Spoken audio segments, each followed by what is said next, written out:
I just dropped a lady off who has a master's degree, and she just graduated last year as a master's in degree with language or English. And I was talking about the etymology, and I was showing her how you can take the words and decode this reality.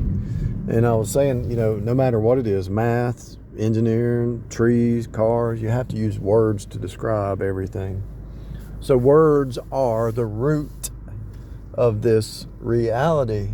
And so every word that you speak is a derivative or off-river, derive. It's off-river from a root word. And so the cognates, or the sisters and brothers, the sister words, the siblings, the cognates derive from a source.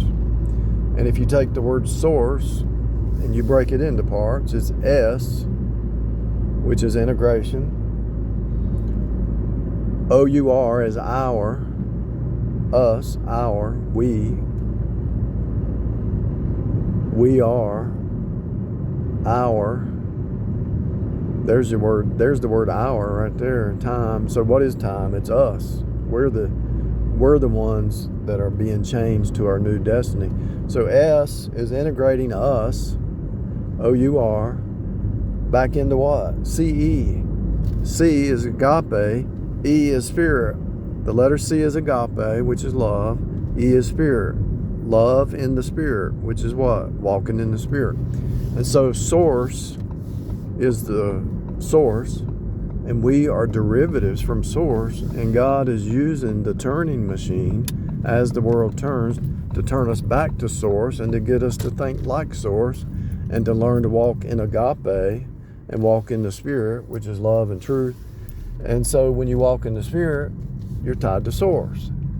And so language points back to source. Language gives you the whole pie.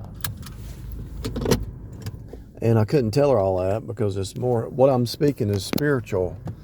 But I took the letters from A to Z, A, B, C, D, E, F, G. I took all the letters, I decoded the letters, then I took the cognates, I took the suffixes, the prefixes, and I decoded it all. It took me 6 to 7 years to really get the whole picture every day for 6 or 7 years. And you can see one way right there. Jesus is the way. You can see a building fitly framed together. That's the church. You can see that tree, true, faithful faith. You can see that light, the light post, the signs over there. The sign is the sign of the cross. There's signs everywhere. The signs are everywhere. And so source is using all these objects as object lessons to hit your eye gate, your ear gate, your touch gate. And so these objects are hitting you to turn you back to source, because everything's from him, through him, and to him, from source, through source, back to source. And so all the conversations and communications and all the troubles of life is a turning machine to push you back to source, because you were a piece cut off, being cut back in, just like Eve was a piece cut off, being cut back in. And that's the reality of this place.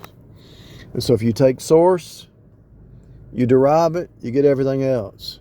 You get everything else, you start putting the puzzle pieces together, and you go in reverse, like an anti-derivative or integrate. You get integrated back in. You got integrations, derivatives. So everything derives from source. We're out here playing our little game, thinking that we're somebody and we're something, but you're just pieces. And as you start to move back to source, you start to see that oneness coalesce, and then you become one. And then you see that you're one with God. You're one with his creation. You're actually so in tune. The synchronicity is so in tune. Once you see it, it blows your mind. It's like a different reality. When you're out here divided and separated, doing your own thing, you don't understand. But as you move back to source, the synchronicity is, you're intertwined together with source, and so everything that you think is happening almost instantaneously, because you and source are one. You have the mind of Christ, and so nothing's outside of Christ. And we're not talking about Christ conscious, I'm talking about Jesus.